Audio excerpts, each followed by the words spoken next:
તો હલો મિત્રો, નમસ્કાર, જય શ્રી કૃષ્ણ, જય માતાજી, જય જવાન, જય કિસાન। તો મિત્રો આજે હતી મારે હીરામાં રજા, તો સવારથી નક્કી કર્યું હતું કે આજે વાડીએ જવાનું છે। તો મિત્રો વાડીએ જઈ અને સૌથી પહેલાં તો એ કામ કર્યું કે મરચીનો રોપ છે તે ખેંચી લીધો, અને પપ્પાએ આજે કીધું કે આજે આપણે જેટલો પણ મરચીનો રોપ ખેંચાય એટલો ખેંચી અને જેટલો પણ સોંપાઈ જાય ને એટલો સોંપી દેવાનો છે। તો હું ને ઈશાની અને પપ્પા ત્રણેય વાડીએ આવી ગયા હતા। રોપ તો શરૂઆતમાં જ પહેલાં ખેંચી લીધો હતો અને ત્યારબાદ આપણે સોંપવાની શરૂઆત કરી દીધી છે। તો મિત્રો અમારી બાજુ તો આવી રીતે અમે મરચીનો રોપ છે તે કપાસની ઓળીમાં સોંપતા હોય છે। તો તમારી બાજુ તમે કઈ રીતે મરચાંનું રોપ છે તે સોંપો હોય પ્લીઝ કમેન્ટ કરીને અમને જરૂરથી જણાવજો।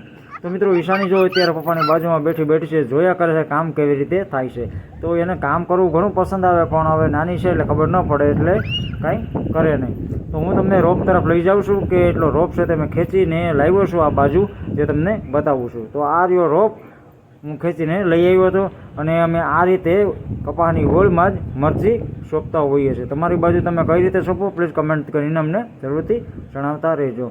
તો મિત્રો રજા હતી એટલે શરૂઆત કરી દીધી છે મરચી સોંપવાની, અને ઘર પૂરતી જ થાય એમ છે, કારણ કે 2-3 વર્ષથી મરચીમાં શું થયું ખબર નથી, પણ મરચી થતી નથી। તો મિત્રો આ વ્લોગમાં તમે જોયું કે અમે મરચી કેવી રીતે સોંપીએ છીએ। તો હું અને ઈશાની પપ્પા ત્રણેય થોડી મહેનત કરી અને મરચી સોંપી દીધી। પ્લીઝ વિડીયોને લાઇક, શેર અને કમેન્ટ કરવાનું ભૂલતા નહીં। જય જવાન, જય કિસાન।